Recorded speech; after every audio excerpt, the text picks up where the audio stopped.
श्री कृष्ण कहते हैं, मनुष्य का सबसे बड़ा शत्रु कहीं बाहर नहीं, बल्कि उसके अपने ही भीतर छिपा है, उसका चंचल मन। सोचिए, कितनी बार आप बिस्तर पर सोने जाते हैं, लेकिन आपका मन भविष्य की चिंताओं और बीते हुए कल की कड़वाहटों के जाल में उलझा रहता है।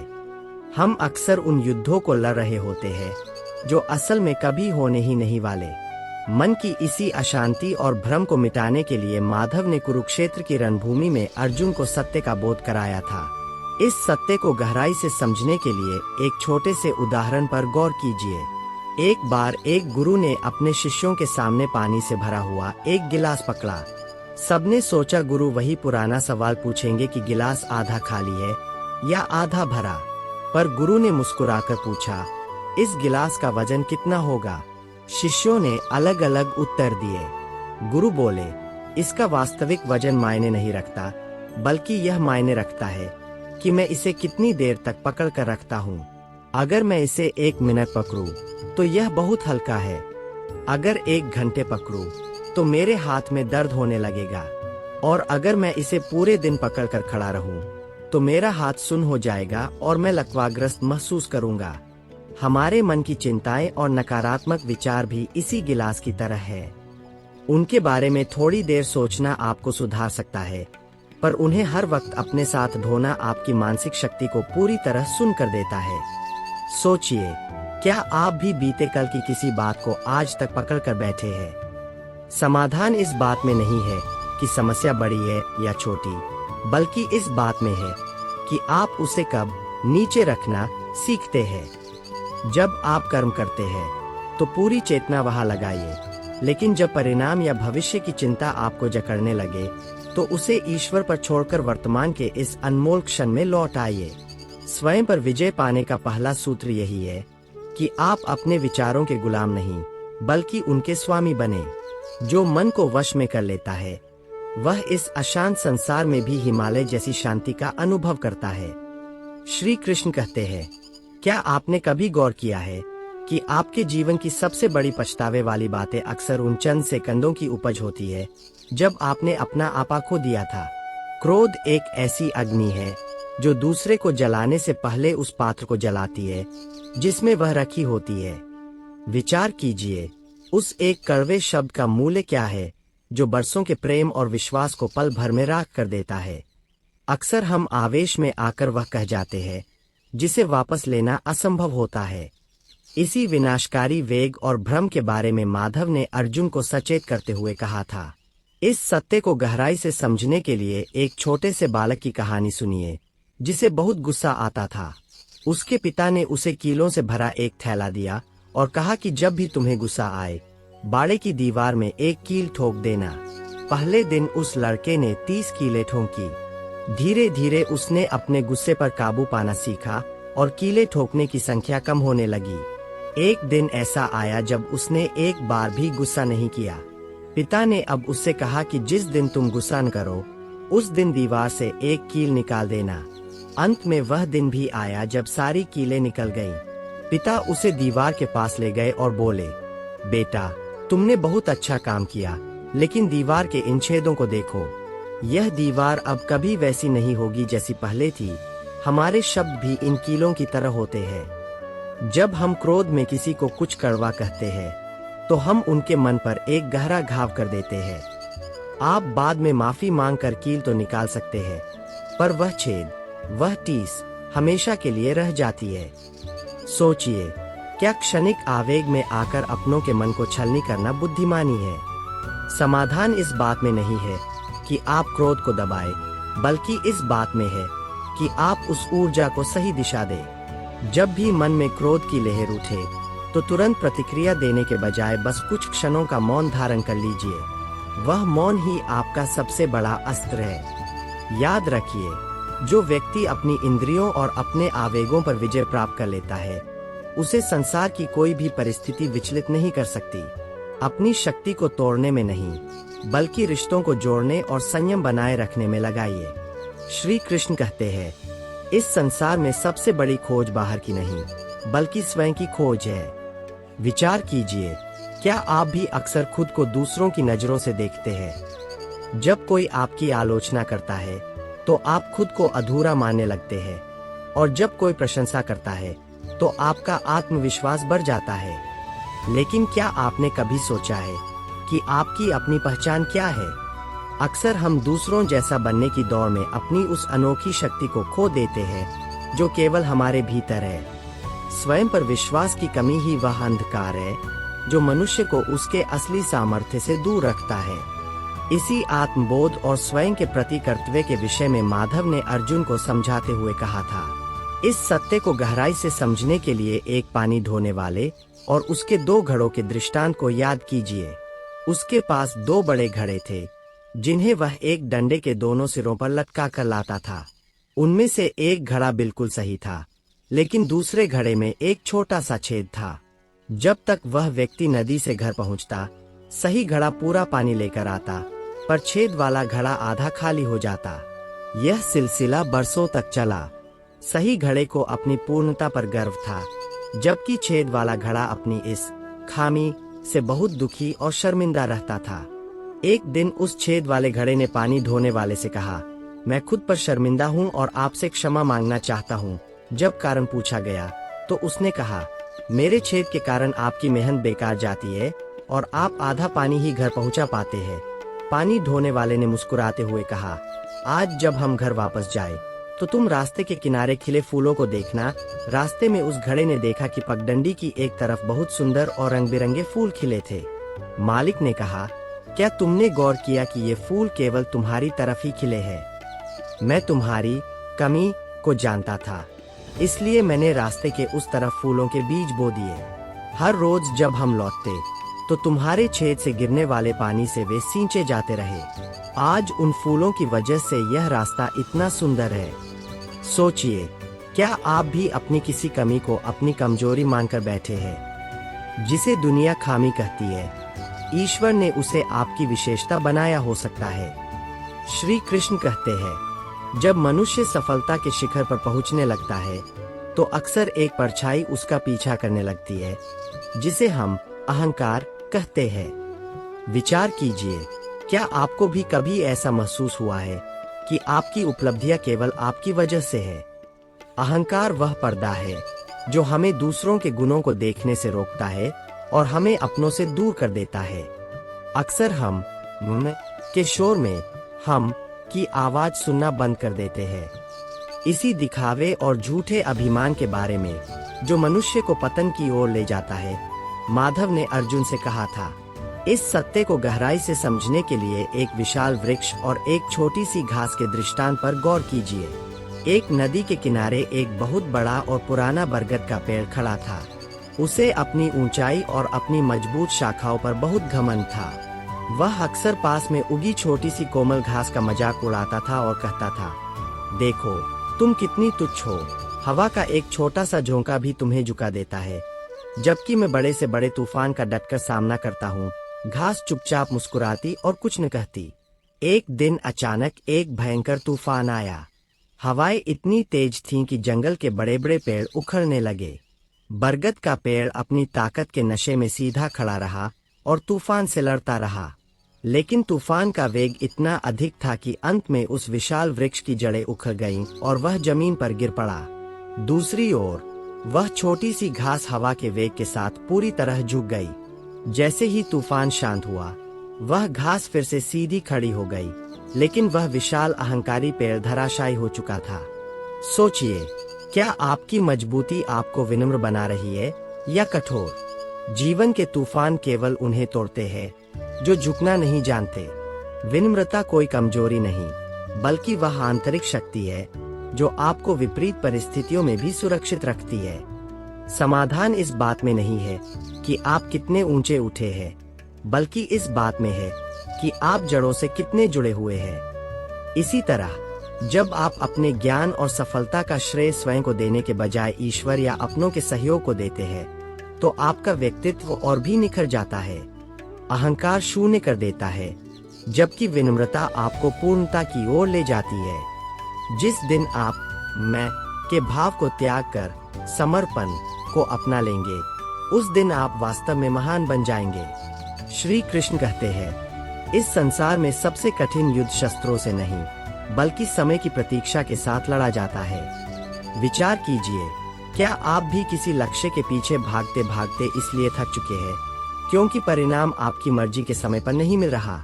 अक्सर हम बीज बोते ही फल की इच्छा करने लगते हैं, और जब फल मिलने में देरी होती है तो हम अपने प्रयासों को ही अधूरा छोड़ देते हैं।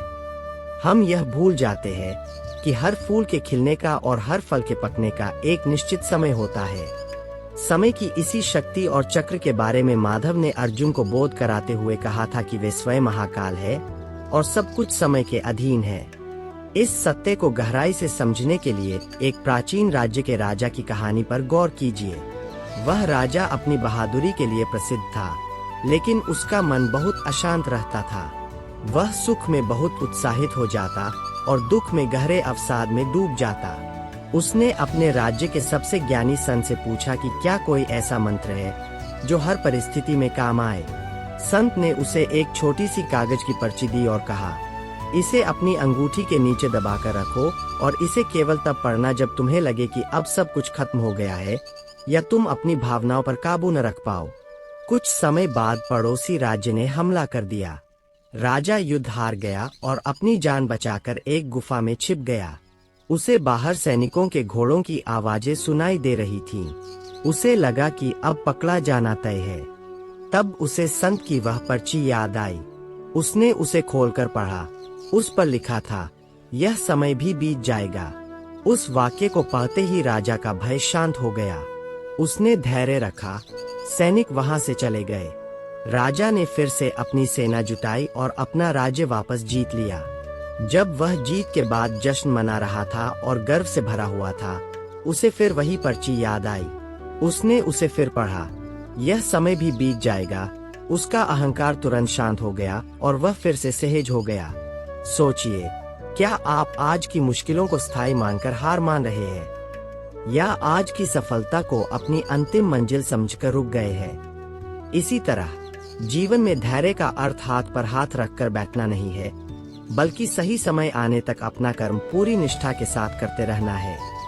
श्री कृष्ण कहते हैं, क्या आपने कभी गौर किया है कि जिसे आप प्रेम समझ रहे हैं, कहीं वह आपके दुखों का सबसे बड़ा कारण तो नहीं? विचार कीजिए, क्या आपका प्रेम सामने वाले को स्वतंत्र करता है या उसे आपकी उम्मीदों की बेड़ियों में जकड़ देता है?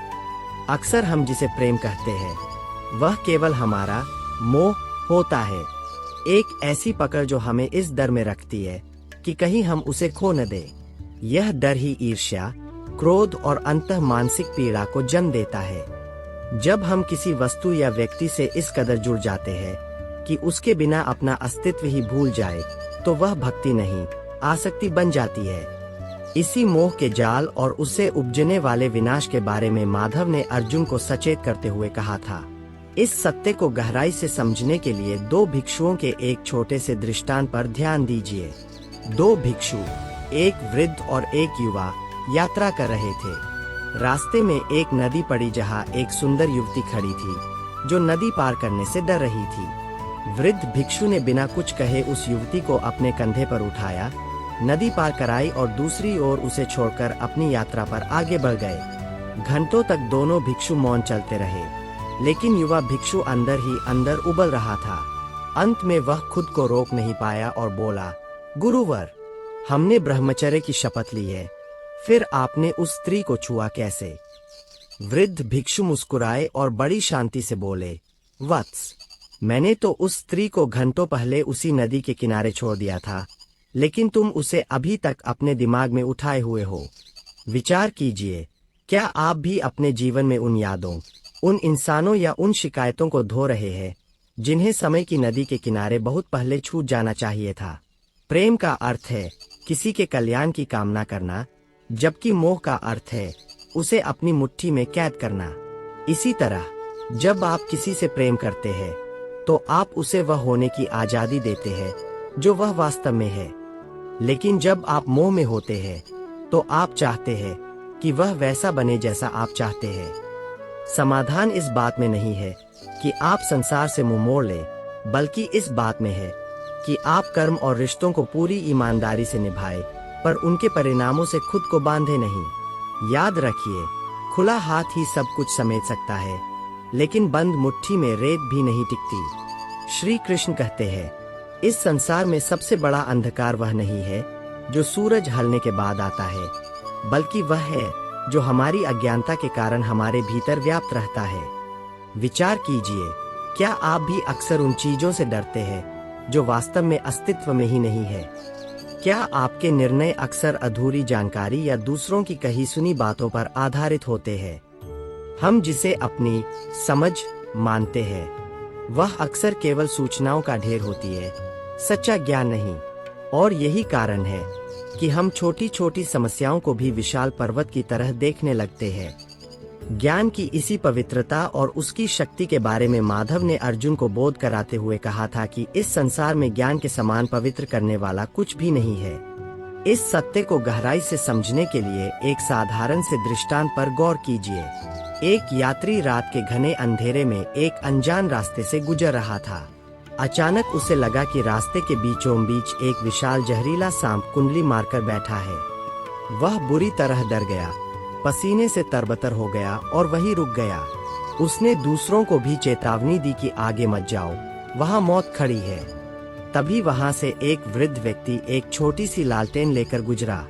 जैसे ही प्रकाश उस सांप पर पड़ा, यात्री के आश्चर्य का ठिकाना न रहा। जिसे वह सांप समझकर कांप रहा था वह केवल एक पुरानी फटी हुई रस्सी थी। सोचिए, उस यात्री का डर क्या असली था? डर तो असली था, पर उसका कारण काल्पनिक था। अज्ञानता का अंधकार ठीक इसी तरह काम करता है। वह हमें रस्सी में सांप दिखाता है। हम अपनी ही गलतफहमियों, पूर्वाग्रहों और डर के कारण जीवन में दुखी होते रहते हैं। समाधान इस बात में नहीं है कि आप उस सांप से लड़े या उसे भगाए, बल्कि समाधान केवल उस लालटेन को जलाने में है जिसे हम विवेक और ज्ञान कहते हैं। इसी तरह जब आप चीजों को उनके वास्तविक रूप में देखना शुरू करते हैं तो आधे दुख तो बिना किसी प्रयास के ही समाप्त हो जाते हैं। सच्चा ज्ञान वह नहीं है जो आपको अहंकारी बनाए, बल्कि वह है जो आपके भीतर के डर को खत्म कर दे और आपको विनम्र बना दे। अज्ञानता की जड़ें बहुत गहरी होती है, जिन्हें केवल निरंतर आत्मचिंतन और सत्य की खोज से ही काटा जा सकता है। याद रखिए, जैसे ही ज्ञान का सूरज उगता है, अज्ञानता का कोहरा अपने आप छन जाता है। श्री कृष्ण कहते हैं, इस भागदौड़ भरी जिंदगी में हम अक्सर उन चीजों की गिनती करने में इतने व्यस्त हो जाते हैं जो हमारे पास नहीं है कि हम उन वरदानों को देखना ही भूल जाते हैं जो हमें बिना मांगे मिले हैं। विचार कीजिए, क्या आपका मन भी हमेशा और ज्यादा की तलाश में भटकता रहता है? क्या आपको भी लगता है कि आपकी खुशियां किसी आने वाली वस्तु या परिस्थिति पर टिकी है? जब हम केवल अभाव पर ध्यान देते हैं तो हमारा जीवन शिकायतों का एक अंतहीन सिलसिला बन जाता है। मन की इसी अशांति और इच्छाओं के समुद्र के बीच स्थिर रहने का मार्ग बताते हुए माधव ने अर्जुन से कहा था, इस सत्य को गहराई से समझने के लिए एक ऐसे व्यक्ति के बारे में सोचिए जो अपनी गरीबी से बहुत दुखी था। उसके पास पहनने के लिए ढंग के कपड़े नहीं थे और उसके जूते फट चुके थे। वह तपती धूप में नंगे पैर चल रहा था और ईश्वर को कोस रहा था, हे प्रभु, तूने मुझे इतना गरीब क्यों बनाया? कम से कम एक जोड़ी नए जूते तो दे दिए होते। वह रोता हुआ जा रहा था कि तभी उसकी नजर रास्ते के किनारे बैठे एक व्यक्ति पर पड़ी। वह व्यक्ति मुस्कुरा रहा था और बड़े आनंद में था, लेकिन जैसे ही इस आदमी की नजर उसके पैरों पर पड़ी, वह सन्न रह गया। उस मुस्कुराते हुए व्यक्ति के पास पैर ही नहीं थे। उसी क्षण उस शिकायत करने वाले आदमी की आंखों से पर्दा हट गया।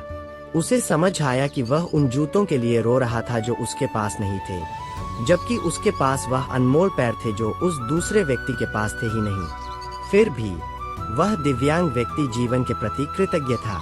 सोचिए, क्या हम भी अपनी जिंदगी में ठीक वैसा ही नहीं कर रहे?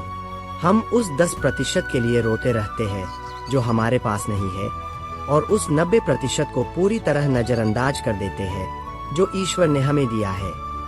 समाधान इस बात में नहीं है कि आपकी हर इच्छा पूरी हो जाए, बल्कि समाधान कृतज्ञता, ग्रैटिट्यूड में है। इसी तरह जब आप सुबह उठकर उन 5 चीजों को याद करते हैं जिनके लिए आप आभारी हैं, चाहे वह आपकी सांसें हो, आपका परिवार हो या आपके सिर पर छत, तो आपका पूरा दृष्टिकोण बदल जाता है। कृतज्ञता वह जादू है जो आपके पास जो कुछ भी है उसे पर्याप्त बना देता है। जब आप अभाव के बजाय भाव पर ध्यान देते हैं तो शांति आपके भीतर स्वतः ही उतर आती है। श्री कृष्ण कहते हैं, क्या आपने कभी सोचा है कि आप जो आज है उसमें आपका स्वयं का योगदान कितना है और आपके आसपास रहने वाले लोगों का कितना?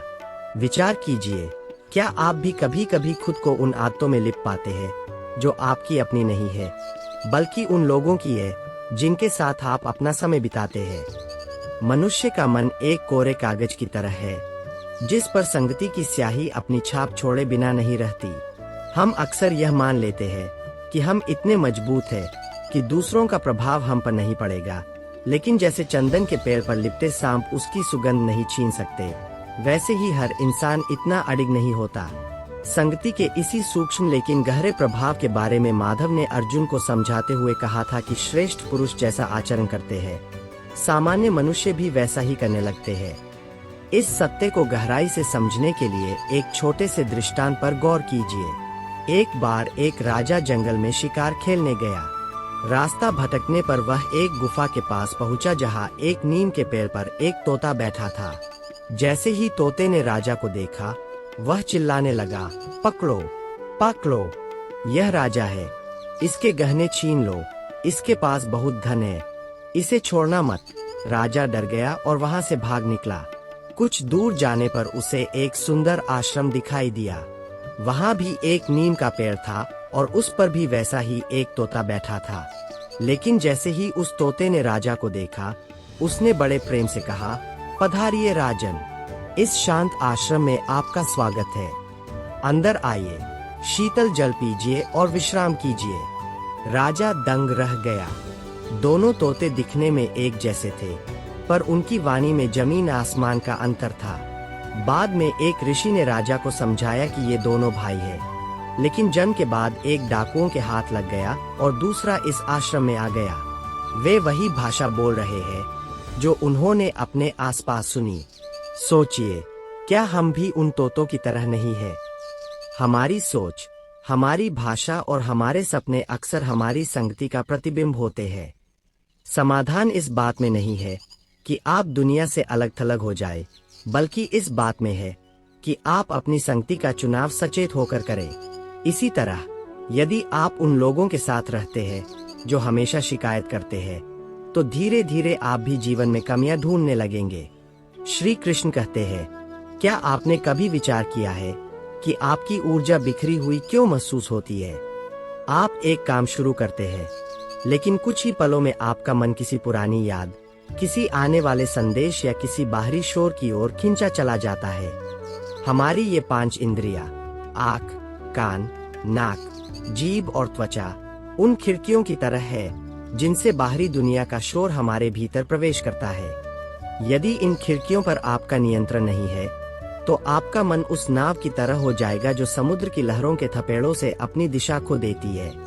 इसी अस्थिरता और इंद्रियों के वेग के बारे में माधव ने अर्जुन को सचेत करते हुए कहा था। इस सत्य को गहराई से समझने के लिए एक प्राचीन राज्य के एक नौजवान की कहानी सुनिए, जो एकाग्रता, फोकस सीखना चाहता था। वह एक गुरु के पास गया। गुरु ने उसे पानी से लबालब भरा हुआ एक कटोरा दिया और कहा, तुम्हें इस कटोरे को लेकर पूरे नगर का चक्कर लगाना है, लेकिन शर्त यह है कि इसकी एक बूंद भी बाहर नहीं गिरनी चाहिए। अगर बूंद गिरी तो तुम एकाग्रता कभी नहीं सीख पाओगे। उस समय नगर में एक बहुत बड़ा उत्सव चल रहा था। गलियों में भीड़ थी, संगीत बज रहा था और चारों तरफ सुंदर पकवानों की खुशबू फैली थी। नौजवान नगर का चक्कर लगाकर वापस आया। गुरु ने पूछा, बताओ, तुमने बाजार में क्या क्या देखा? कौन सा संगीत सुना? किसकी खुशबू तुम्हें सबसे अच्छी लगी? नौजवान ने कहा, गुरुदेव, क्षमा करें, मैंने कुछ नहीं देखा और कुछ नहीं सुना। मेरी पूरी चेतना केवल उस कटोरे के पानी पर टिकी थी। मेरा पूरा अस्तित्व बस इस कोशिश में था कि पानी की एक बूंद भी न छलके। गुरु मुस्कुराए और बोले, यही एकाग्रता का रहस्य है। जब तुम्हारा लक्ष्य तुम्हारी आंखों के सामने बिल्कुल स्पष्ट होता है, और तुम उसे अपनी पूरी शक्ति से थामे रखते हो, तो संसार का कोई भी शोर तुम्हें विचलित नहीं कर सकता। सोचिए, क्या आपका लक्ष्य भी आपके लिए उस पानी के कटोरे जितना महत्वपूर्ण है? अक्सर हम असफल इसलिए नहीं होते कि हमें योग्यता की कमी है, बल्कि इसलिए होते हैं क्योंकि हमारी इंद्रियां हमें भटका देती है। समाधान इंद्रियों को मारना नहीं है, बल्कि उन्हें प्रशिक्षित करना है। इसी तरह जब आप भोजन करें तो केवल भोजन के स्वाद को महसूस करें। जब आप किसी की बात सुने तो पूरी तन्मयता से सुने। श्री कृष्ण कहते हैं, क्या आपने कभी महसूस किया है कि आप चल तो रहे हैं, लेकिन आपके कदम बहुत भारी है, जैसे आपने अपने कंधों पर एक ऐसी अदृश्य गठरी उठा रखी है जो आपको आगे बढ़ने ही नहीं दे रही। यह गठरी है आपके अतीत की, वो पुरानी कड़वाहटें, वो धोखे जो आपको मिले और वो गलतियां जो आपने कभी की थीं। विचार कीजिए, क्या उन पुरानी बातों को बार बार याद करके आज खुद को सजा देना समझदारी है? हम अक्सर दूसरों को माफ न करके खुद को एक ऐसी मानसिक जेल में बंद कर लेते हैं जिसकी चाबी हमारे ही पास है। जब तक आप पुरानी यादों के मलबे को साफ नहीं करेंगे, तब तक आपके भीतर नई ऊर्जा के लिए जगह नहीं बनेगी। इसी आसक्ति और अहंकार को छोड़कर शांति प्राप्त करने के मार्ग के बारे में माधव ने अर्जुन को समझाया था। इस सत्य को गहराई से समझने के लिए एक वृद्ध साधु के जीवन के इस प्रसंग पर गौर कीजिए। वह अपने शिष्यों के साथ एक गांव से गुजर रहे थे। तभी एक व्यक्ति आया और उसने गुरुजी को बहुत अपशब्द कहे, उनके चरित्र पर कीचड़ उछाला और उनका अपमान किया। गुरुजी शांत खड़े रहे और बस मुस्कुराते रहे। जब वह व्यक्ति थक कर चला गया तो एक शिष्य ने बड़े क्रोध में पूछा, गुरुदेव, आपने उस व्यक्ति को जवाब क्यों नहीं दिया? उसने आपका इतना अपमान किया और आप चुप रहे। गुरुजी ने शिष्य की ओर देखा और पूछा, पुत्र, अगर कोई तुम्हें कोई उपहार देने आए और तुम उसे स्वीकार न करो तो वह उपहार किसके पास रहेगा? शिष्य ने तुरंत उत्तर दिया, जाहिर है गुरुदेव, वह उसी के पास रहेगा जिसने उसे देना चाहा था। गुरुजी मुस्कुराए और बोले, ठीक उसी तरह उस व्यक्ति ने मुझे अपमान और कड़वे शब्दों का उपहार देना चाहा, पर मैंने उसे स्वीकार ही नहीं किया। अब वह सारा अपमान उसी के पास रह गया। मैं उसे अपने साथ लेकर आगे क्यों बढ़ूं? सोचिए, क्या आप भी उन कड़वे शब्दों और पुरानी चोटों को कीमती उपहारों की तरह अपनी यादों की तिजोरी में संभाल कर रखे हुए हैं? क्षमा करने का अर्थ यह बिल्कुल नहीं है कि सामने वाले ने जो किया वह सही था, बल्कि इसका अर्थ यह है कि अब आप उस घटना को अपना आज और अपना भविष्य बर्बाद करने की अनुमति नहीं देंगे। समाधान बदला लेने में नहीं, बल्कि उस बोझ को नीचे रख देने में है। श्री कृष्ण कहते हैं, क्या आपने कभी गौर किया है कि आपके आधे से ज्यादा सपने केवल एक शब्द की भेंट चढ़ जाते हैं, और वह शब्द है डर। सोचिए, कितनी बार आपने कुछ नया शुरू करना चाहा, लेकिन इस डर से पीछे हट गए कि कहीं आप असफल न हो जाए, या फिर इस डर से कि लोग क्या कहेंगे। डर वह कोहरा है जो मंजिल को आंखों से ओझल कर देता है और हमें वही खड़ा रहने पर मजबूर कर देता है जहां हम हैं। हम अक्सर सुरक्षा की तलाश में इतने सिमट जाते हैं कि अपनी विस्तार की क्षमता ही भूल जाते हैं। इसी कायरता और हृदय की दुर्बलता को त्यागने का आह्वान करते हुए माधव ने कुरुक्षेत्र के मैदान में शस्त्र डाल चुके अर्जुन से कहा था, इस सत्य को गहराई से समझने के लिए मिट्टी में दबे दो बीजों के दृष्टांत पर गौर कीजिए। पतझड़ का समय था और दो बीज एक दूसरे के पास मिट्टी की गहराइयों में पड़े थे। पहले बीज ने बड़े उत्साह से कहा, मैं बढ़ना चाहता हूँ, मैं अपनी जड़ें मिट्टी के इस अंधेरे में और गहरे भेजना चाहता हूँ ताकि मैं ऊपर की दुनिया देख सकूं।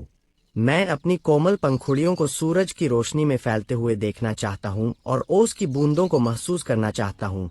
और वह बीज साहस के साथ ऊपर की ओर बढ़ने लगा। लेकिन दूसरे बीज ने डरते हुए सोचा, अगर मैं अपनी जड़ें नीचे भेजूं तो मुझे नहीं पता कि अंधेरे में कौन से जीव है। अगर मैंने अपनी कोमल टहनियों को ऊपर भेजा तो शायद कोई जानवर उन्हें रौंद दे। अगर कलियां खिली तो कोई बच्चा मुझे तोड़ लेगा। नहीं, मैं यहीं सुरक्षित हूँ। मैं सही समय का इंतजार करूंगा। और वह बीज डर के मारे वही दुबका रहा। कुछ ही दिनों बाद एक पक्षी वहां आया और उसने मिट्टी खोदते हुए उस डरे हुए बीज को देख लिया और उसे तुरंत खा गया। लेकिन वह पहला बीज जिसने जोखिम लिया था, कुछ ही समय में एक सुंदर पौधे और फिर एक विशाल वृक्ष में बदल गया। सोचिए, क्या आप भी उस दूसरे बीज की तरह सुरक्षा के नाम पर अपनी संभावनाओं का गला तो नहीं घोंट रहे? साहस का अर्थ डर का न होना नहीं है, बल्कि डर के बावजूद अपने कर्तव्य पथ पर आगे बढ़ना है। इसी तरह जब आप अपने डर का सामना करते हैं, तो आप पाते हैं कि वह डर उतना बड़ा था ही नहीं जितना आपके मन ने उसे बना दिया था। श्री कृष्ण कहते हैं, क्या आपने कभी विचार किया है कि हम अपनी प्रसन्नता को हमेशा किसी शर्त के साथ क्यों जोड़ देते हैं? हम सोचते हैं कि जब यह कार्य सफल होगा तभी मैं मुस्कुराऊंगा, जब वह मुकाम मिल जाएगा तभी मैं शांति का अनुभव करूंगा।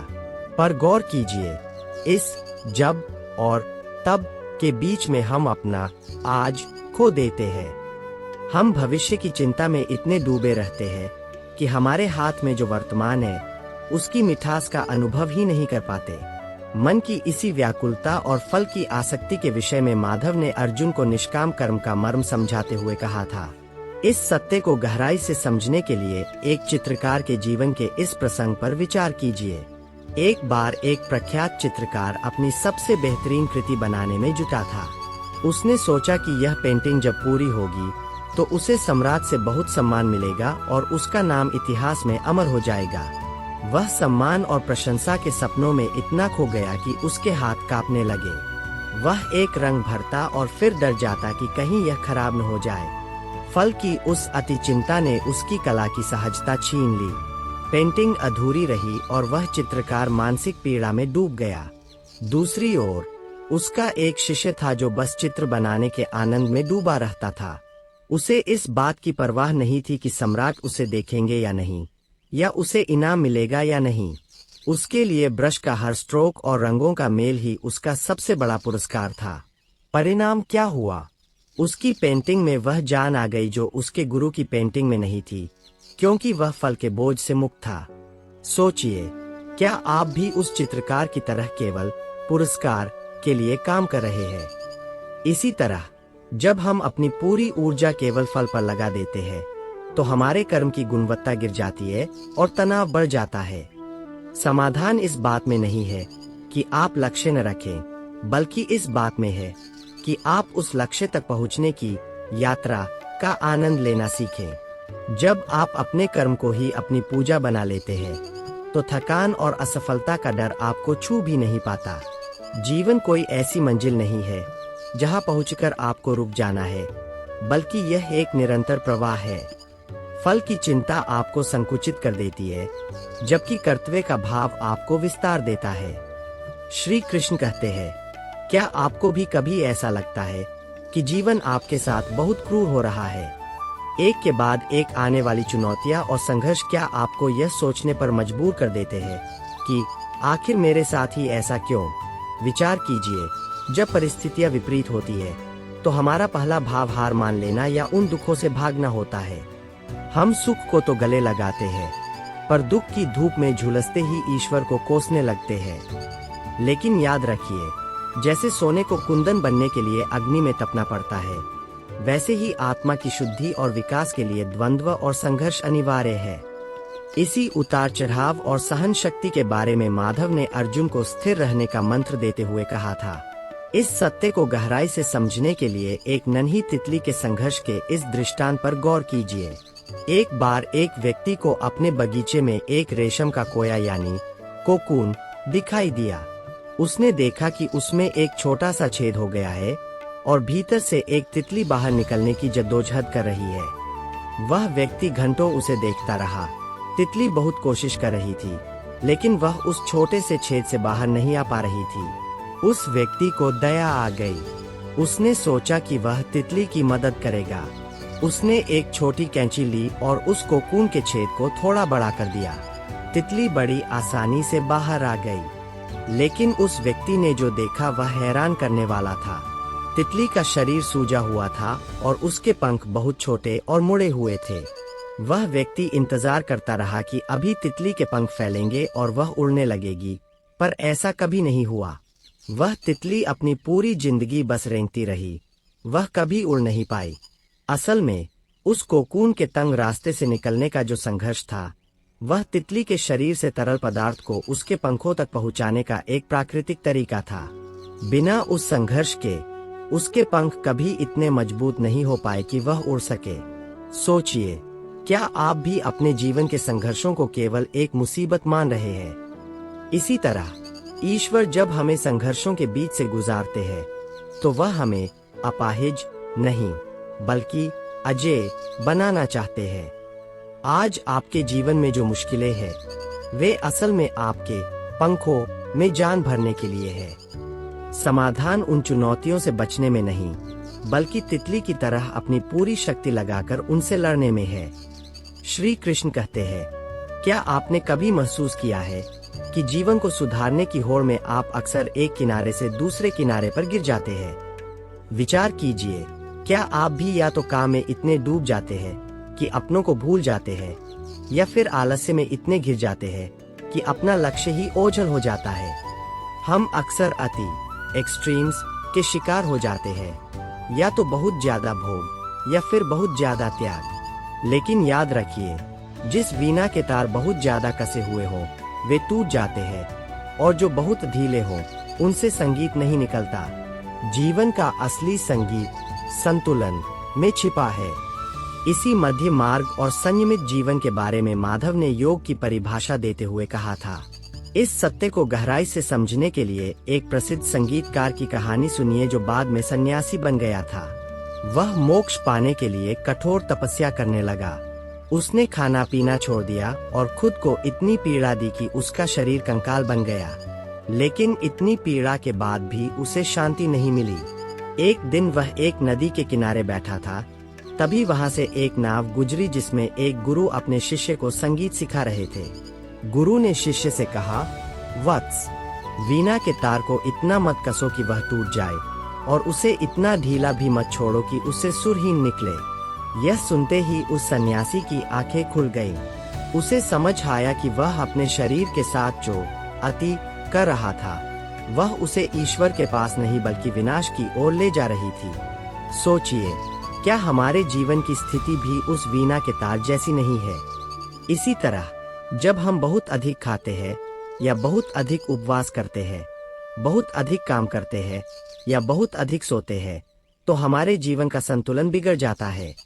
समाधान न तो पूरी तरह भागने में है और न ही पूरी तरह डूब जाने में, बल्कि युक्त होने में है, यानी सही मात्रा और सही दिशा चुनने में।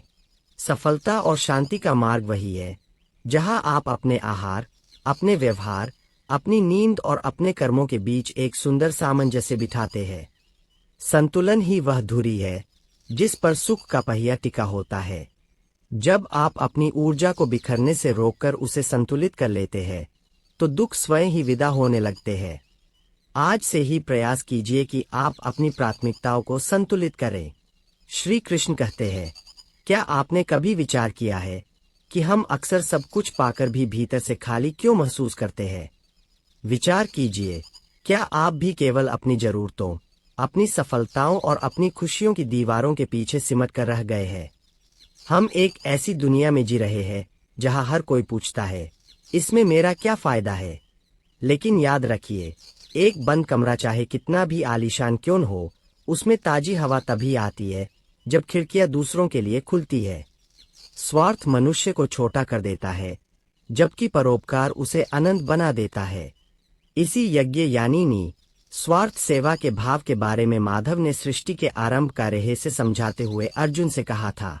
इस सत्य को गहराई से समझने के लिए एक राहगीर और एक वृद्ध व्यक्ति के इस प्रसंग पर गौर कीजिए। चिलचिलाती धूप में एक राहगीर रास्ते से गुजर रहा था। उसने देखा कि एक बहुत बूढ़ा व्यक्ति, जिसके हाथ कांप रहे थे, बड़े चाव से आम का एक नन्हा सा पौधा रोप रहा था। राहगीर रुक गया और हंसते हुए बोला, बाबा, आपकी उम्र तो अब ढल चुकी है। इस पौधे को बड़ा होने और फल देने में बरसों लगेंगे। तब तक तो शायद आप जीवित भी न रहें। फिर आप इतनी कड़ी धूप में यह मेहनत क्यों कर रहे हैं? आपको तो इसका फल कभी मिलेगा ही नहीं। वह वृद्ध व्यक्ति रुका, पसीना पोंछा और मुस्कुराकर बोला, बेटा, तुमने ठीक कहा। इस पेड़ के फल मैं नहीं खा पाऊंगा, लेकिन विचार करो, आज तक मैंने जो फल खाए हैं, क्या वो पेड़ मैंने लगाए थे? नहीं, वो मेरे पूर्वजों ने लगाए थे ताकि मैं तृप्त हो सकूं। आज मैं यह पौधा इसलिए लगा रहा हूं ताकि जो मेरे बाद आएंगे वे इसकी छाया में बैठ सके और इसके मीठे फल खा सके। मेरा फल तो इसी संतोष में है कि मैं किसी और की भूख मिटाने का जरिया बन रहा हूं।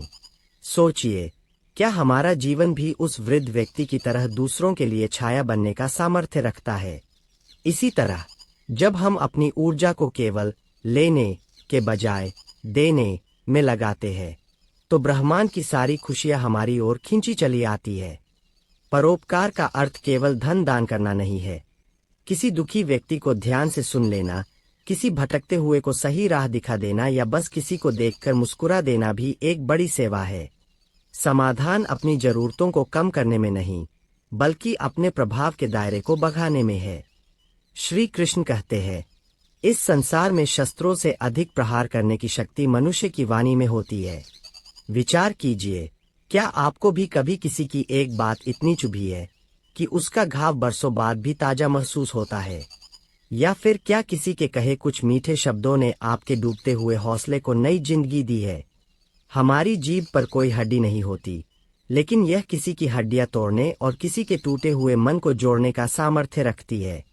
अक्सर हम सत्य बोलने के नाम पर कड़वाहट फैलाते हैं या फिर प्रिय बनने के लिए झूठ का सहारा लेते हैं।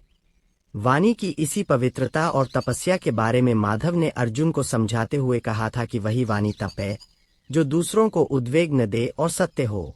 इस सत्य को गहराई से समझने के लिए एक शक्तिशाली राजा के इस प्रसंग पर गौर कीजिए। उस राजा ने एक रात बड़ा ही विचित्र और डरावना सपना देखा कि उसके एक एक करके सारे दांत गिर गए हैं। वह घबरा गया और उसने राज्य के सबसे बड़े ज्योतिषी को बुलाया। ज्योतिषी ने सपना सुना और उदास होकर बोला, राजन, यह बहुत अशुभ संकेत है।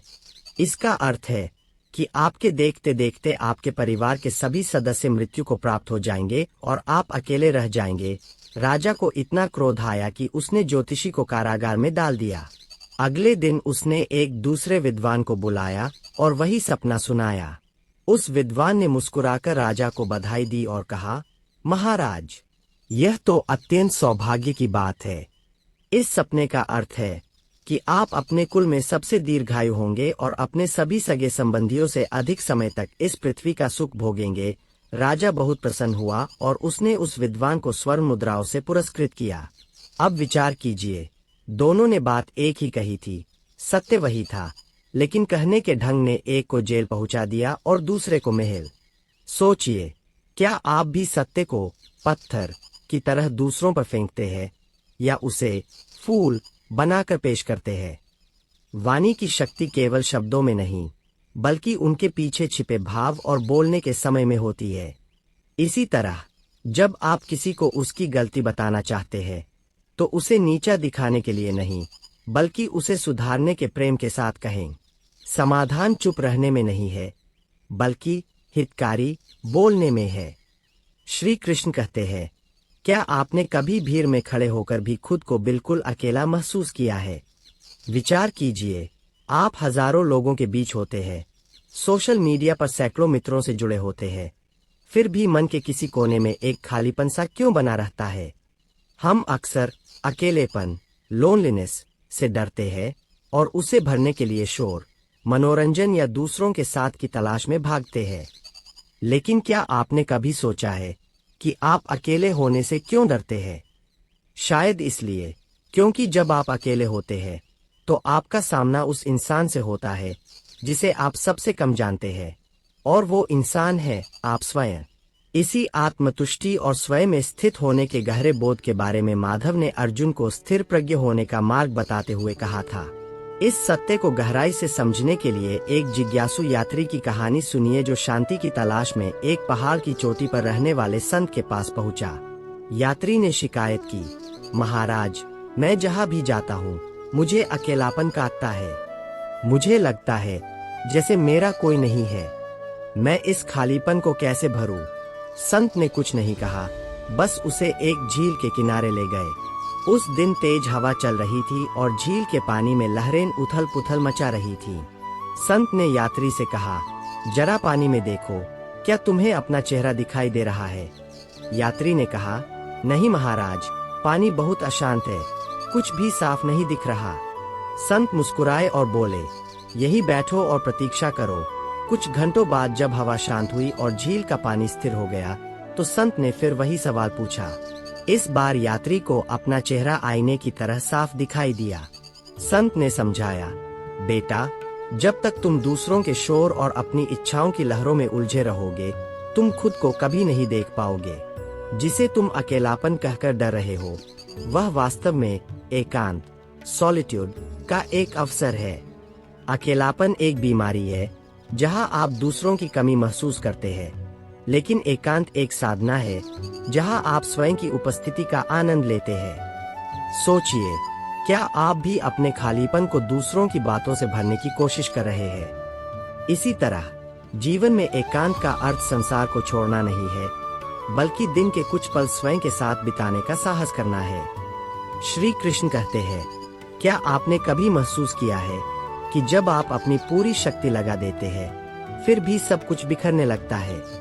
विचार कीजिए उस अंधेरी रात के बारे में जब आपको लगता है कि अब कोई रास्ता नहीं बचा और ईश्वर ने भी आपका साथ छोड़ दिया है। निराशा एक ऐसा दलदल है जो आपको धीरे धीरे अंदर खींचता है, जहां से निकलना असंभव सा लगने लगता है। हम अक्सर अपनी छोटी सी बुद्धि से पूरे जीवन का निर्णय कर लेते हैं, और जब चीजें हमारी योजना के अनुसार नहीं होती, तो हमारा विश्वास डगमगाने लगता है। लेकिन याद रखिए, आपकी योजना जहां समाप्त होती है, परमात्मा की योजना वहीं से शुरू होती है। अटूट विश्वास और अन्य भक्ति के इसी रहस्य को समझाते हुए माधव ने अर्जुन से कहा था, इस सत्य को गहराई से समझने के लिए एक समुद्री यात्री के इस दृष्टांत पर गौर कीजिए। एक बार एक भीषण तूफान में एक जहाज डूब गया और केवल एक व्यक्ति बचकर एक निर्जन टापू पर जा पहुंचा। उसने रोज रो रो कर भगवान से गुहार लगाई कि उसे बचा लिया जाए, पर कोई नहीं आया। थक हार कर उसने उसी टापू पर लकड़ियों और पत्तों से एक छोटी सी झोपड़ी बनाई ताकि वह धूप और बारिश से बच सके। कई दिन बीत गए। वह रोज भगवान को कोसता कि तुमने मुझे यहाँ मरने के लिए छोड़ दिया। एक शाम जब वह भोजन की तलाश में गया था, तो अचानक बिजली कड़की और उसकी झोपड़ी में आग लग गई। जब वह वापस लौटा, तो उसकी मेहनत से बनाई हुई झोपड़ी राख हो चुकी थी। वह फूट फूट कर रोने लगा और चिल्लाया, हे ईश्वर, तू इतना निष्ठुर कैसे हो सकता है? जो एक आसरा था, तूने वह भी छीन लिया। लेकिन अगली सुबह एक चमत्कार हुआ। एक जहाज उस टापू के पास पहुंचा और उसे बचाने के लिए नाव भेजी गई। जब वह व्यक्ति जहाज पर पहुंचा, तो उसने कप्तान से पूछा, आपको कैसे पता चला कि मैं यहाँ फंसा हूँ? कप्तान ने कहा, हमने दूर से धुएं का संकेत देखा और समझ गए कि कोई मदद मांग रहा है। सोचिए, जिसे वह व्यक्ति अपना सबसे बड़ा दुर्भाग्य मान रहा था, उसकी झोपड़ी का जलना, वही वास्तव में उसके बचने का एकमात्र जरिया बना। इसी तरह हमारे जीवन में जब हमारी झोपड़ियां जलती है, यानी जब हमारे बनाए हुए रास्ते बंद होते हैं, तो हम निराशा में डूब जाते हैं। हम यह नहीं देख पाते कि वह विनाश वास्तव में एक संकेत है, जो हमें एक नई मंजिल की ओर ले जाने के लिए ईश्वर ने भेजा है। श्री कृष्ण कहते हैं, क्या आपको भी ऐसा लगता है कि आप बहुत कुछ करना चाहते हैं, लेकिन अंत में कुछ भी पूरा नहीं कर पाते? विचार कीजिए, क्या आपका मन भी एक साथ कई दिशाओं में भागता है, जिससे आप किसी एक निर्णय पर टिक नहीं पाते? अक्सर हम सफलता की तलाश में 100 अलग अलग रास्ते चुनते हैं, पर किसी भी रास्ते पर इतनी दूर नहीं चलते कि मंजिल तक पहुंच सके। दुविधा और संकल्प की कमी वह दीमक है जो हमारे आत्मविश्वास को अंदर से खोखला कर देती है। जब बुद्धि बिखरी हुई होती है, तो ऊर्जा भी नष्ट हो जाती है। इसी एकाग्र बुद्धि और दृढ़ संकल्प के महत्व को समझाते हुए माधव ने अर्जुन से कहा था, इस सत्य को गहराई से समझने के लिए एक प्यासे व्यक्ति के इस दृष्टांत पर गौर कीजिए। एक व्यक्ति भीषण गर्मी में पानी की तलाश में भटक रहा था। वह एक रेतीले मैदान में पहुंचा जहां उसे लगा कि नीचे पानी हो सकता है। उसने एक जगह गड्ढा खोदना शुरू किया। 10 फीट खोदने के बाद उसे पानी नहीं मिला, तो उसने सोचा कि यहाँ पानी नहीं है। वह दूसरी जगह गया और फिर से 10 फीट गड्ढा खोदा। वहां भी निराशा हाथ लगी। इसी तरह उसने 10 अलग अलग जगहों पर 10-10 फीट के गड्ढे खोद डाले, लेकिन उसे पानी की एक बूंद भी नसीब नहीं हुई। थक हार कर वह वहीं बैठ गया। तभी वहां से गुजर रहे एक ज्ञानी व्यक्ति ने उसे देखा और कहा, पुत्र, तुमने अपनी ऊर्जा तो बहुत लगाई, लेकिन तुम्हारी मेहनत बिखरी हुई थी। अगर तुम इन 10 जगहों पर 10-10 फीट के गड्ढे खोदने के बजाय एक ही जगह पर 100 फीट गहरा गड्ढा खोदते, तो अब तक तुम्हें शीतल जल मिल गया होता। सोचिए, क्या आपकी स्थिति भी उस प्यासे व्यक्ति जैसी तो नहीं? हम अक्सर थोड़े से प्रयास के बाद परिणाम न मिलने पर रास्ता बदल देते हैं। इसी तरह जीवन में सफलता का रहस्य क्या करना है, यह चुनने में नहीं, बल्कि क्या करते रहना है, उस पर अड़े रहने में है। समाधान अपनी योजनाओं को बार बार बदलने में नहीं, बल्कि एक सही निर्णय लेकर अपनी पूरी चेतना उसमें झोंक देने में है। जब आप अपनी बुद्धि को व्यवसायत्मिका यानी एक निष्ठ बना लेते हैं, तो असंभव दिखने वाले लक्ष्य भी सुलभ हो जाते हैं। दुविधा को त्यागिए और अपनी ऊर्जा को केंद्रित कीजिए। भटकाव अंतहीन है, लेकिन संकल्प आपको परमात्मा और सफलता दोनों से जोड़ देता है। श्री कृष्ण कहते हैं, इस संसार का एकमात्र शाश्वत नियम है परिवर्तन। लेकिन विचार कीजिए, हम अक्सर बदलाव से इतना डरते क्यों हैं? हम उन पुरानी यादों, उन टूटे हुए रिश्तों और उन आदतों को मजबूती से पकड़कर बैठे रहते हैं, जो अब हमें केवल दर्द दे रही है।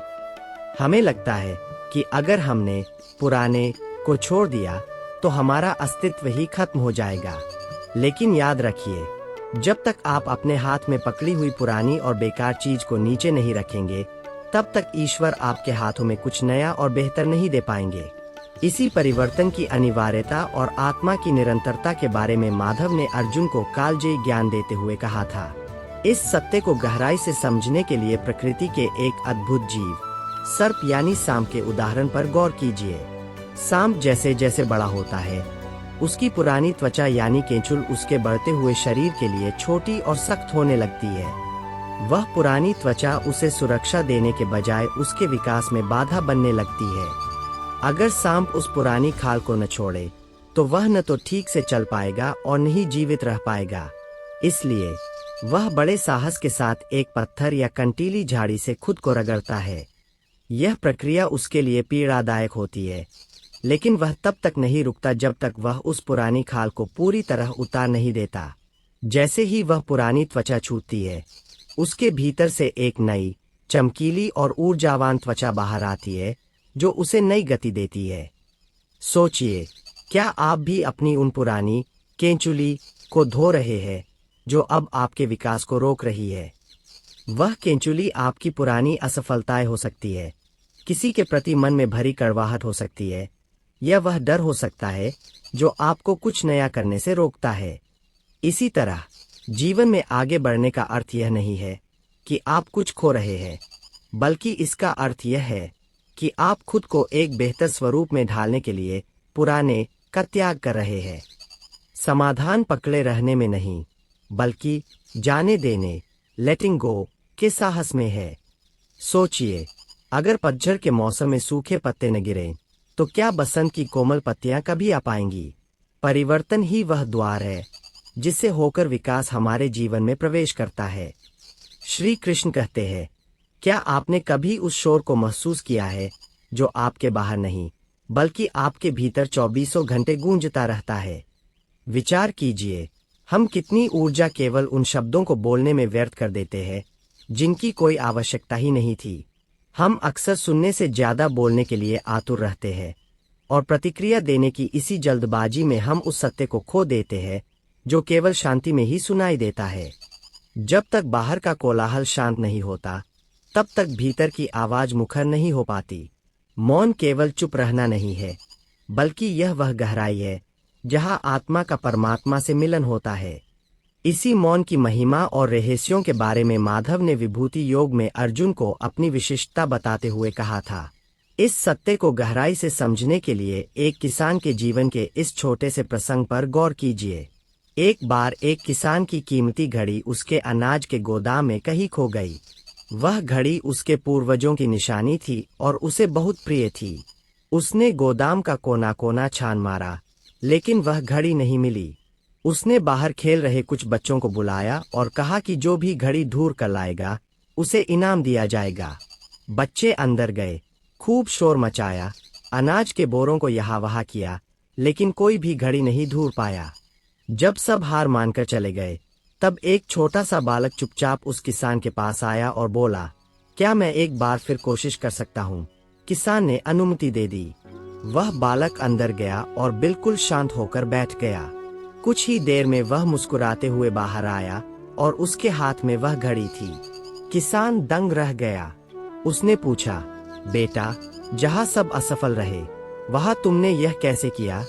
बालक ने बड़ी मासूमियत से जवाब दिया, महाराज, मैंने कुछ नहीं किया, मैं बस अंदर जाकर चुपचाप बैठ गया। जब शोर बंद हुआ तो सन्नाटे में मुझे घड़ी की टिक टिक सुनाई देने लगी और मैंने उसे ढूंढ लिया। सोचिए, क्या आपके जीवन की उलझनों के हल भी इसी टिक टिक की तरह कहीं दबे तो नहीं है? इसी तरह जब हम बाहरी दुनिया के शोर और अपनी शिकायतों को शांत करते हैं, तभी हमें अपनी अंतरात्मा का मार्गदर्शन सुनाई देता है। मौन का अर्थ यह नहीं है कि आप बोलना छोड़ दें, बल्कि इसका अर्थ यह है कि आप केवल वही बोले जो सत्य हो, प्रेमपूर्ण हो और आवश्यक हो। श्री कृष्ण कहते हैं, इस संसार में एक ऐसा सत्य है जिसे हम सब जानते हैं, पर जिससे सबसे ज्यादा भागते हैं, और वह है मृत्यु। विचार कीजिए, हम अपने जीवन का अधिकांश समय इस तरह जीते हैं जैसे हम यहाँ सदा के लिए रहने आए हैं। हम साम्राज्य खड़े करते हैं, धन बटोरते हैं और रिश्तों की बेड़ियां बुनते हैं, लेकिन उस अंतिम क्षण के बारे में सोचने से भी कतराते हैं जब यह सब यही छूट जाएगा। मृत्यु का यह भय ही है जो हमारे भीतर लालच, मोह और अशांति को जन्म देता है। हम भविष्य को सुरक्षित करने की होड़ में उस आज को ही मार देते हैं जिसे हम वास्तव में जी सकते थे। इसी जीवन की नश्वरता और आत्मा की अमरता का बोध कराते हुए माधव ने अर्जुन के विषाद को मिटाने के लिए कहा था। इस सत्य को गहराई से समझने के लिए एक शक्तिशाली सम्राट और एक पहुंचे हुए फकीर के इस प्रसंग पर गौर कीजिए। वह सम्राट अपने भव्य महल पर बहुत गर्व करता था। एक दिन एक फकीर उसके महल के मुख्य द्वार पर आया और उसने वहां अपना डेरा जमाने की कोशिश की। रक्षकों ने उसे रोका और राजा के सामने पेश किया। राजा ने क्रोध में कहा, मूर्ख, क्या तुम्हें नहीं पता कि यह मेरा महल है, कोई धर्मशाला नहीं? फकीर ने शांत भाव से पूछा, राजन, आपसे पहले इस महल में कौन रहता था? राजा ने उत्तर दिया, मेरे पिता। फकीर ने फिर पूछा, और उनसे पहले? राजा बोला, मेरे दादा। फकीर मुस्कुराया और बोला, और अब वे सब कहाँ है? राजा उदास होकर बोला, वे सब अब इस दुनिया में नहीं है। फकीर ने बड़ी शालीनता से कहा, महाराज, जिस स्थान पर लोग आते हो और कुछ समय रहकर चले जाते हो, उसे महल नहीं, धर्मशाला ही कहते हैं। आप भी यहाँ बस थोड़े समय के लिए ठहरे हैं। सोचिए, क्या आप भी उस धर्मशाला को अपना स्थायी घर मानकर अहंकार और भय में नहीं जी रहे? इसी तरह मृत्यु कोई शत्रु नहीं है जो हमारा सब कुछ छीनने आती है, बल्कि वह तो एक विश्राम है जो हमें पुराने वस्त्रों से मुक्त कर नया अवसर प्रदान करती है। जब आप यह स्वीकार कर लेते हैं कि जो जन्मा है उसका अंत निश्चित है, तो आपकी सारी पकड़ ढीली होने लगती है। आप चीजों को मालिक की तरह नहीं, बल्कि एक यात्री की तरह देखना शुरू कर देते हैं। समाधान मृत्यु को भूलने में नहीं, बल्कि उसे सचेत होकर स्वीकार करने में है। श्री कृष्ण कहते हैं, इस संसार में सबसे बड़ी थकान शारीरिक नहीं, बल्कि मानसिक होती है। यह थकान तब पैदा होती है जब आप जीवन की हर परिस्थिति को अपनी मर्जी से चलाने की कोशिश करते हैं। विचार कीजिए, क्या आप भी हर मोड़ पर इस चिंता में घुले जा रहे हैं कि कल क्या होगा? हम अक्सर खुद को अपनी तकदीर का एकमात्र लेखक मान लेते हैं, और जब चीजें हमारी योजना के अनुसार नहीं चलती तो हम टूट जाते हैं। हम भूल जाते हैं कि जिस ईश्वर ने हमें इस धरातल पर भेजा है, उसने हमारे आज और कल की व्यवस्था हमसे पहले ही कर रखी है। अपनी सामर्थ्य पर गर्व करना अच्छा है, लेकिन अपनी सीमाओं को स्वीकार कर उस परम सत्ता के चरणों में खुद को सौंप देना ही वास्तविक शांति का मार्ग है।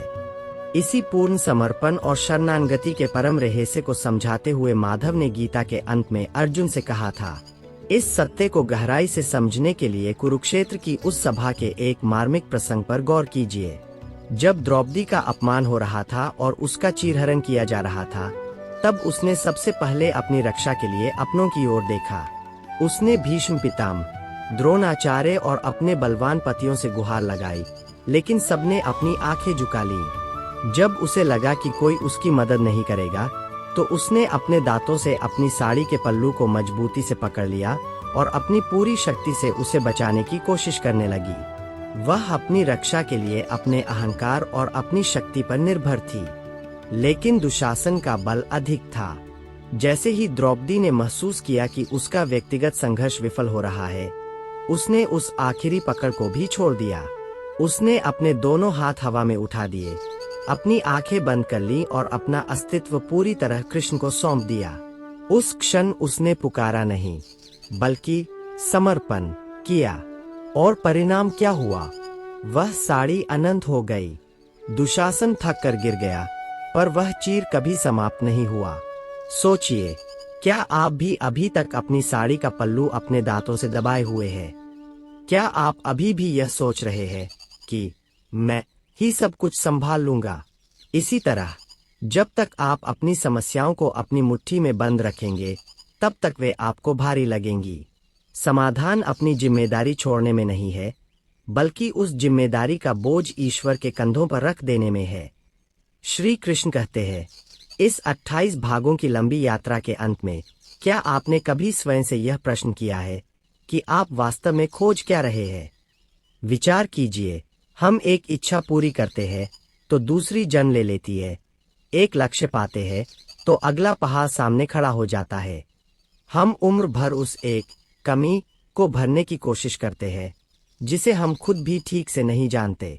हमें लगता है कि हम अधूरे हैं, कि शांति कहीं बाहर है, किसी वस्तु में, किसी व्यक्ति में या किसी भविष्य की सफलता में।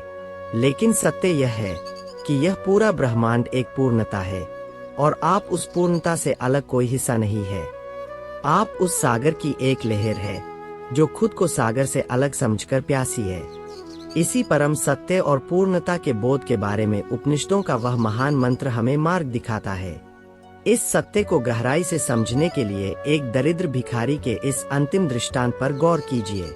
वह भिखारी 30 वर्षों से एक पुराने गंदे लोहे के बक्से पर बैठकर राहगीरों से भीख मांगता था।